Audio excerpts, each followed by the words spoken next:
Ang sabi nila, kahit iwan ka man ng buong mundo, pamilya mo pa rin ang hinding-hindi mang-iiwan sa iyo. Kasi nga, pamilya mo sila. Sila ang mga taong una nating minamahal at totoong nagmamahal sa atin. Sila ang dapat na palagi nating inuuna sa anumang bagay. Sabi nga nila, sa mga hamon na kakaharapin mo, ay pamilya mo ang gagabay at poprotekta sa iyo, ngunit papaano kung ang pamilyang pinoprotektahan mo ay sila pa pala ang maglalagay sa iyo sa kapahamakan? Papaano kung ang pamilyang pinagkakatiwalaan mo ng husto ay ang magiging dahilan ng pagbagsak mo? Ilang dekada na rin ang nakakalipas simula nang mangyari ang kalunos-lunos na sinapit ng nakababata kong kapatid, Kuya Bari. Itago niyo na lamang ang katauhan ko sa alias na Florencio.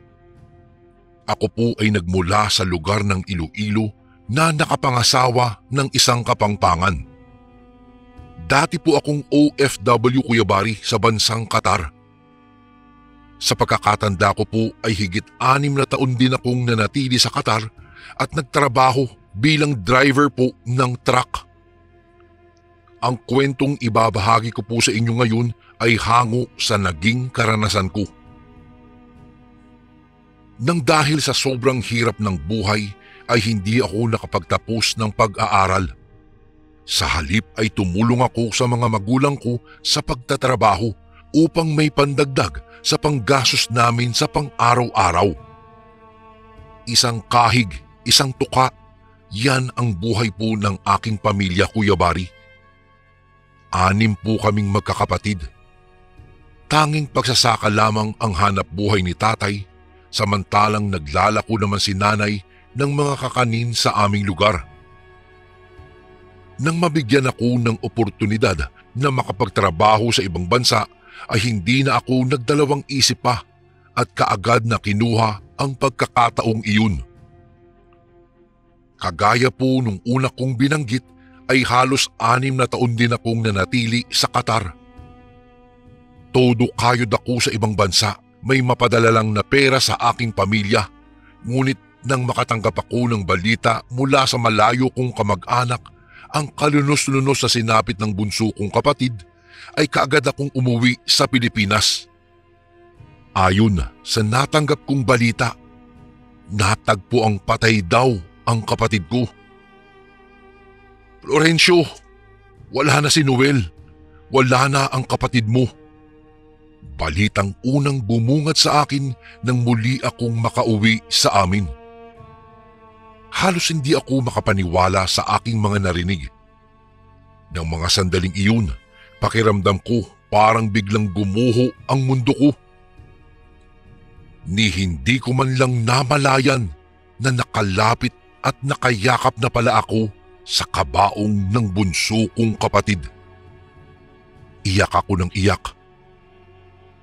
Hindi ko na pinansin ang mga taong nasa paligid. Nang mga sandaling iyon ay talagang gulong-gulo ang isipan ko. Nang tuluyan akong nahimasmasan ay sakalang ako lumapit kila nanay. Naabutan ko pa silang nasa isang sulok at tahimik na umiiyak. Nang makalapit ako kila nanay ay kaagad ko silang tinanong kung ano ang nangyari. Hindi sila sumagot. Iyak lang ng iyak si nanay kaya nadala ako.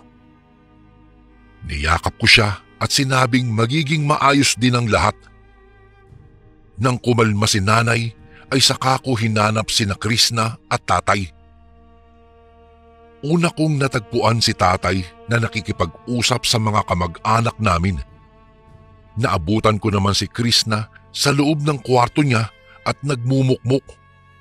Iyak din ito ng iyak. Naging mapait na araw iyon para sa akin, Kuya Bari.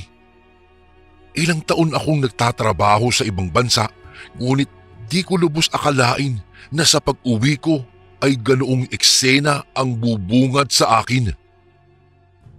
Hindi ko matanggap ang biglaang pagkamatay ng kapatid ko.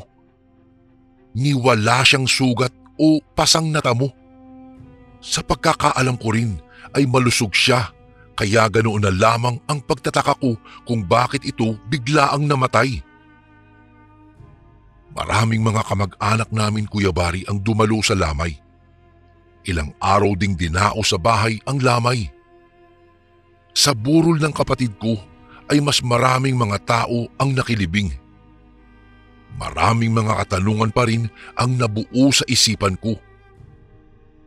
Matapos po ang libing ay ilang araw ding walang kabuhay-buhay ang pamilya namin. Naiintindihan ko sila dahil maging ako po ay biglang nawalan din ng kulay ang buhay dahil sa biglaang pagkamatay ng bunso naming kapatid. Ilang buwan din ang tinagal bago kami unti-unting nakabangon. Nang sumunod na araw ay naging abala sila nanay sa kanilang negosyo, ang pagbebenta ng mga karne. Hindi ko maitatanggi na malaki ang ipinagbago ng aming buhay simula nang makapag-abroad po ako. Nakapundar kami ng bahay at lupa. Nakapagpatayo na rin kami ng sari-sari store at maging ang katayan ng mga karne na siyang pinamamahalaan ng mga magulang namin. Unti-unting naging maayos na rin si Krishna, ngunit kapansin-pansin ang pagiging malumanay niya. Nagkausap na rin naman kami, ngunit panandalian lamang dahil palagi itong wala sa bahay. Hindi ko rin naman hinihigpitan ang kapatid ko dahil alam kong nagluluksa pa rin siya dahil sa pagkamatay ni Noel. Inayos ko rin ang buhay ko. Nagpatuloy ako sa buhay. Ako ang namahala sa aming sari-sari store. Hindi kalaunan ay naging maayos naman ang lahat. Totoo nga ang kasabihan na hanggat may buhay ay may pag-asa. Isang araw, bigla na lamang umusbong ang balibalita sa aming lugar na maraming mga tao raw ang nabiktima ng barang. Ilan daw sa kanila ay nakaligtas, ngunit karamihan sa kanila ay nasawi. Marami ang natakot dahil sa pangyayaring iyon. Ayon pa sa mga albularyo ay masyadong malakas daw ang mambabarang at maging ang lakas na taglay nila ay hindi kayang pantayan ang mga ito. Dahilan din siguro kung bakit hindi nila isinisiwalat kung sino ang mambabarang na iyon. May haka-haka rin akong narinig na mga mambabarang daw sila nanay. Labis akong nagalit nang narinig ko ang pagbibintang ng mga tao sa mga magulang ko. Mabilis na kumalat ang haka-hakang iyon hanggang sa umabot sa punto na kailangan ng ipasara nila nanay ang katayan ng karne dahil tuluyang umaalis ang mga customer namin. Agad naman akong nagreklamo sa barangay dahil sa matinding bintang ng mga tao. Wala naman silang matibay na ebidensya kaya pumanig sa aking pamilya ang karapat-dapat na batas. Binigyan kami ng mga otoridad ng seguridad laban sa mga taong nanggugulo sa amin. Simula po nang mangyari ang insidenteng iyon ay mas lalo kaming naging maingat sa aming mga kilos, lalong-lalo na at alam ko na bantay sarado pa rin sa amin ang mga tao. Hindi ko rin maiwasan na magtaka kung bakit nila bigla ang pinagbibintangan ang mga magulang ko. Mag-isa lamang ako sa bahay ng tanghaling iyon. Namalengke sina nanay at tatay samantalang si Krishna naman ay may pinuntahan sila ng mga kaibigan niya. Nakahiga ako sa sofa ng mga sandaling iyon nang maisipan kong linisin ang loob ng bahay. Mabilis akong bumangon at ginawa ang aking pakay. Una ko noong nilinis ang sala. Sinunod ko naman ang kwarto naming magkakapatid. Napabilis naman ang paglilinis ano pat hindi naman karumihan ang buong bahay hanggang sa nakarating ako sa kwarto nila nanay. Kusa akong natigilan nang pagpasok ko sa kwarto ay sumalubong sa akin ang malinis na paligid. Ngunit hindi po iyon ang nakaagaw ng pansin ko, kung hindi ang mga nakahilerang bote sa ilang sulok ng kanilang kwarto. Napatakbo pa ako papalapit sa mga ito, saka ito sinuri. Ngunit ganoon na lamang po ang pagkagulat ko nang mapagtanto ko na mga insekto pala ang nasa loob ng bawat bote. Karamihan sa mga ito ay mga nagsisilakihang mga ipis, langaw, uod at palaka. Hindi ko maiwasan na magtaka at mapatanong kung bakit may mga ganoong bagay sa loob ng kwarto nila nanay. Naisip ko rin noong mga sandaling iyon na imposible namang alaga nila ang mga nasa bote, kayong mga insekto naman ang mga nakalagay sa loob ng sisidlan. Hindi pa man ako tuluyang nakakaalis sa aking kinatatayuan ay ganoon na lamang ang panlalamig ko nang biglang may humawak sa balikat ko. Animoy napako ako sa aking kinatatayuan at kung hindi pa ito nagsalita ay hindi pa ako makakabalik sa tamang huwisyo. "Anong ginagawa mo rito, kuya?" tanong ng nakababata kong kapatid na si Krishna. Napalingon ako, ni hindi ko man lang namalayan na nasa likuran ko na pala siya. Hindi pa man ako tuluyang nakapagsasalita nang humahangos na pumasok si nanay sa loob ng kwarto. Hindi ko alam kung namamalikmata lamang ba ako ng mga oras na iyon, ngunit napansin ko ang pagdaan ng kakaibang galit na nagmumula sa kanyang mga mata. Saglit pa itong napatitig sa kapatid kong si Krishna bago ako binalingan ng tingin. Nagtanong si nanay kung bakit kami nasa loob ng kwarto nila ni tatay. Kaya kaagad ko namang ipinaliwanag sa kanila na naglilinis lang ako ng bahay. Nang dahil sa naging tugon ko, seryosong mukha ni nanay ay napalitan ng isang matamis na ngiti. Agad niya namang kaming inakay ni Krishna palabas ng kwarto nila. Sinabi rin niya sa amin na may dala daw sila ni tatay ng bibingka at puto. At habang tinatahak namin ang daan patungo sa sala, ay hindi ko pa rin maiwasan na magtaka kung bakit may mga bote sa loob ng kwarto nila at kung bakit gano'n na lamang ang reaksyon niya nang maabutan niya kami ni Krishna na nasa loob ng kanilang kwarto. Simula po nang mangyari ang insidenteng iyon, ay kapansin-pansin ang biglaang pagbabago ng kilos ni Krishna. Napansin ko na palagi na lamang itong nagiging balisa at laging umaalis sa bahay. Ilang beses ko rin siyang tinatanong kung ayos lang ba siya at kung mayroon ba siyang problema. Ngunit lagi niya akong sinasagot na ayos lang daw siya at talagang abala lamang siya sa kanyang mga ginagawa. Alam ko pong may mali, pero hindi ko na lamang pinansin pa ang bagay na iyon. Sa isiping baka napapraning lamang ako. Malalim na ang gabi. Mahimbing na natutulog ako nang bigla na lamang akong nagising. Napahilot pa nga ako sa aking ulo nang bigla na lamang itong kumirot. Napagpasyahan kong bumaba sa sala nang makaramdam ako ng pagkauhaw. Hindi pa man ako tuluyang nakakarating sa kusina ay nakarinig ako ng munting ingay na nagmumula sa labas. Dala ng aking kuryosidad ay agad akong naglakad patungo sa kinaroroonan ng ingay na iyon. "Ano pang ginagawa mo? Katayin mo na!"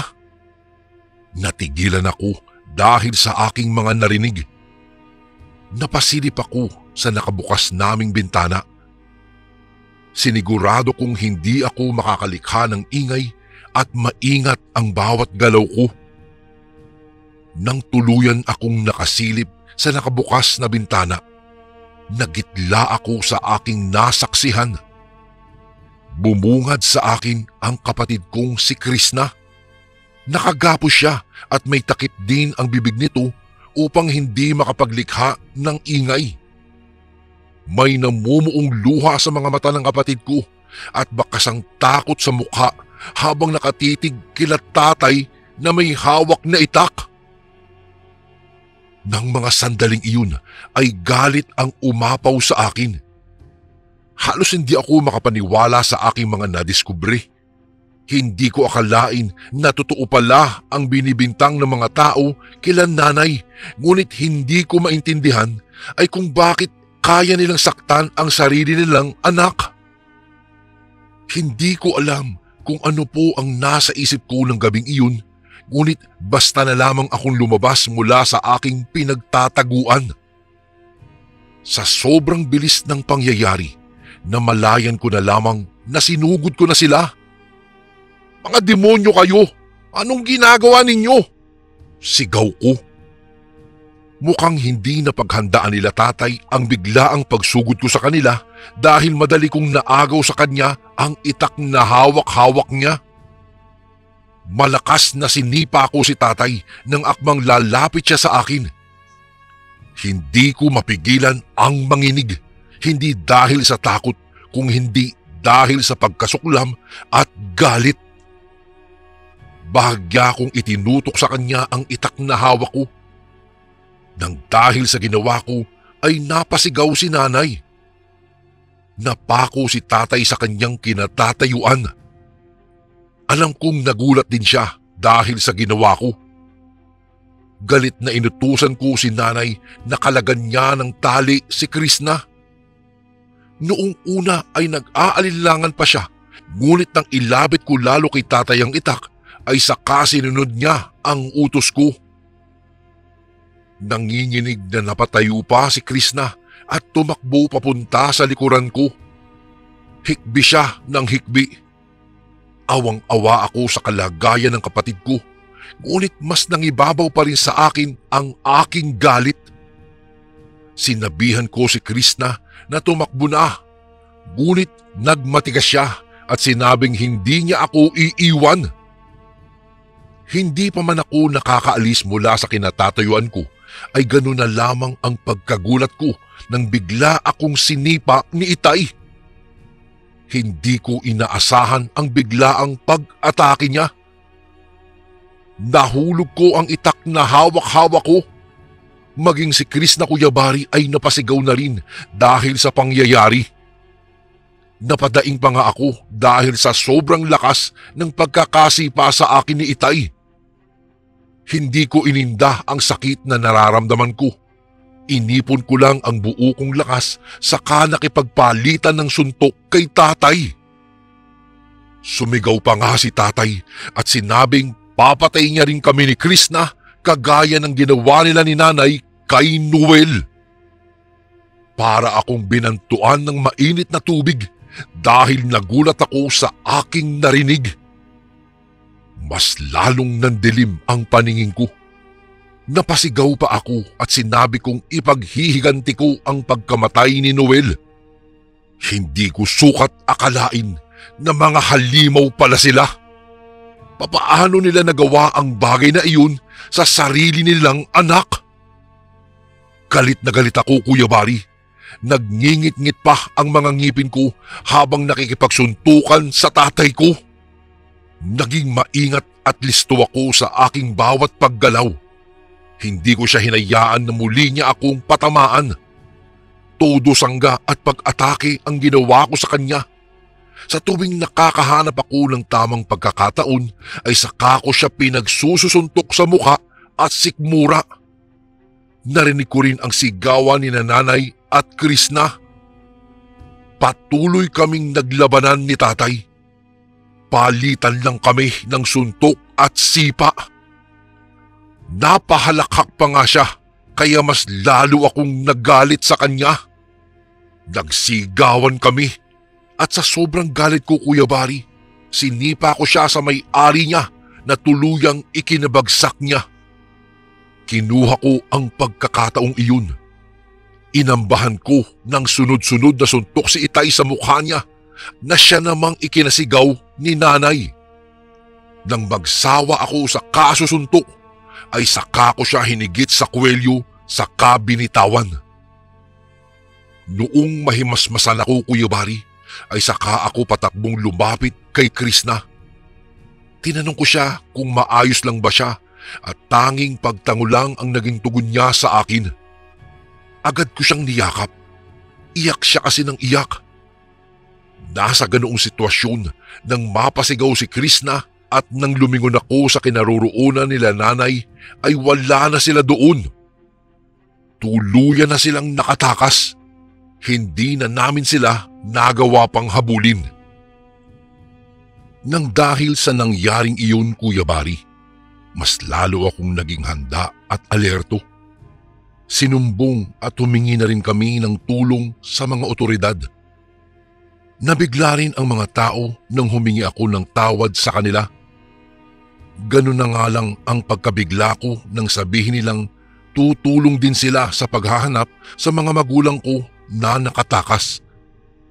Hindi ko rin mapigilan na mangamba na baka muling malagay sa panganib ang buhay namin, lalo na ang buhay ng kapatid ko, gayong binalaan na kami ng mga magulang namin na papatayin nila kami. Hindi ko naman mapigilan na mangamba sa isipin na baka gaganti sila at barangin din kaming sariling mga anak nila. Nang sumunod na araw, nakatanggap na lamang ako ng balita na nahuli na ang mga magulang namin. Nang mabalitaan ko iyon, hindi alintana ang naghihintay na panganib ay agad akong pumunta sa nasabing lugar kung saan nila dinala ang mga demonyo kong mga magulang.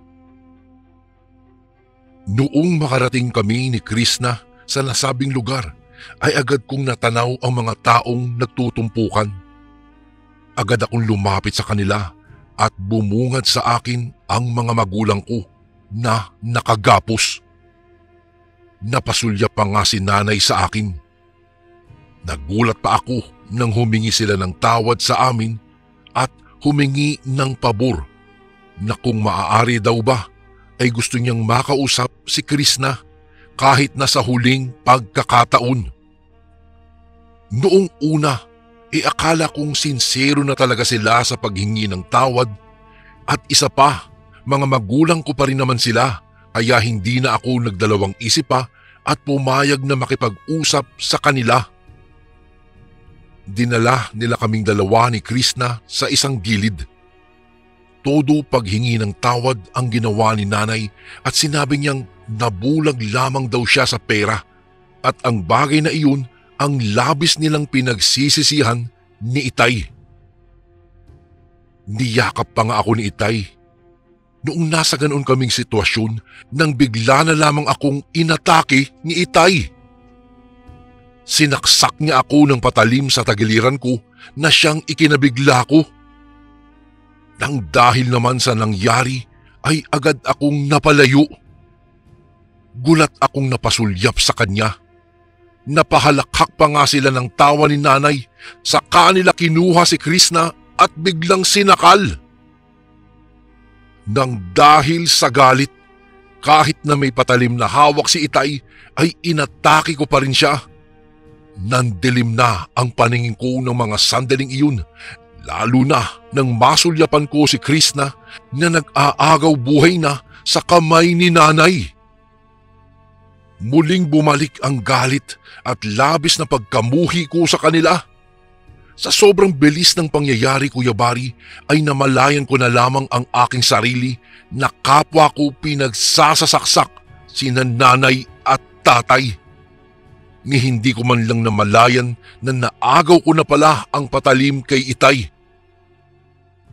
Matapos po ang pangyayaring iyon, ay nanginginig akong napatakbo kay Krishna. Agad ko siyang inalalayan at niyakap. Napahikbi siya. Ilang saglit pa ay humahangos na dumating ang mga tao kasama ang mga otoridad. Nabigla pa sila dahil sa kanilang mga naabutan. Ipinaliwanag namin sa mga otoridad ang buong pangyayari. Nang dahil sa matibay na ebidensya at ilan sa mga nakasaksi ay hindi po ako nakulong. Sinugod naman namin si Krishna sa pinakamalapit na hospital. Mabuti na lamang at tanging pasalang ang mayroon ang kapatid ko. Iyak pa rin siya ng iyak ng mga sandaling iyon. Napansin ko rin ang labis niyang panginginig dala ng matinding takot. Ang pangyayaring iyon ay nakarating sa mga kamag-anak namin. Dinalaw nila kami ni Krishna sa ospital. Maging ang mga ito ay nalungkot at nagalit din dahil sa nangyari. Wala ni isa sa kanila ang nagtangka na kunin ang bangkay ng mga magulang namin. Nang dahil sa mga ginawa nila nanay, ay hindi ko rin masikmurang akuin ang responsibilidad sa kani-kanilang mga bangkay. Hinayaan na lang namin ang bangkay nila sa mga otoridad. Makailang beses ko ring tinanong si Krishna kung ano nga ba ang punot dulo ng lahat. Noong una ay todo iwas pa rin si Krishna sa mga katanungan ko, Kuya Bari. Hindi ko rin naman siya pinipilit dahil alam kong nasasaktan at natatakot pa rin siya dahil sa mga nangyayari. Isang araw, si Krishna na mismo ang kusang lumapit po sa akin. Nagulat pa nga ako. Bakas pa rin sa mukha niya ang pagkalito. Ngunit sa huli, inamin niya rin sa akin ang lahat. Napahikbi si Krishna at kalaunan ay nagawa niya ring isalaysay sa akin ang lahat-lahat. Anya, ilang buwan daw bago namatay ang kapatid ko, nadiskubre nilang dalawa ang masamang gawain nila nanay at tatay na matagal nilang inilihim sa amin. Patago pala silang nambabarang ng mga tao at pag namatay ito ay sa kanila kinukuha ang bangkay, kinakatay at ibinebenta. Nadiskubre daw ng kapatid ko ang ginagawa nilang iyon. Nagtangka nga raw si Noel na magsumbong sa mga pulis. Ngunit bago pa man niya iyon nagawa, ay tinamaan na siya ng malubhang karamdaman dahilan ng pagkamatay nito. Ayon pa kay Krishna ay malakas ang kutob niya na binarang nila nanay itong si Noel. Hindi halos ako makapaniwala sa aking mga narinig. Tuluyan ang naging malinaw sa akin ang lahat-lahat.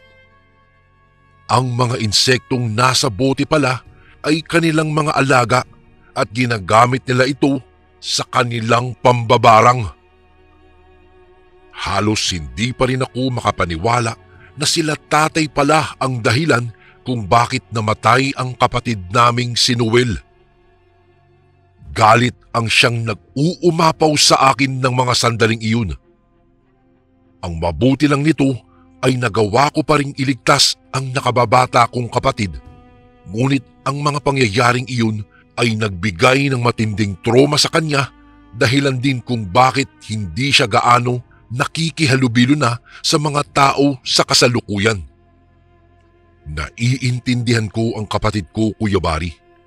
Hindi naging madali ang mga pinagdadaanan niya sa buhay.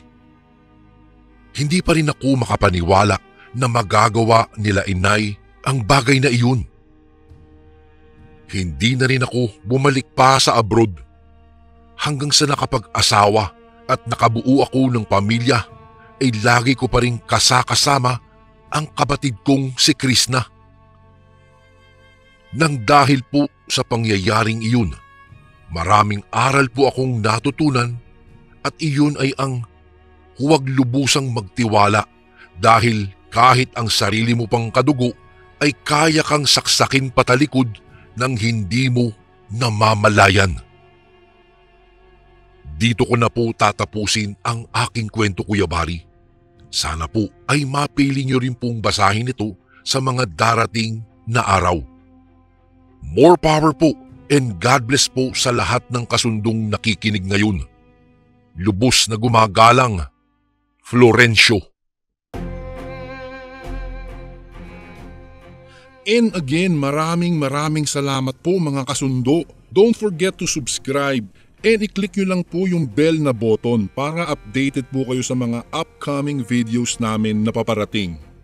Maraming salamat po ulit. God bless and ingat po lagi dyan. Ito po si Kuya Bari at ako ang Sundo.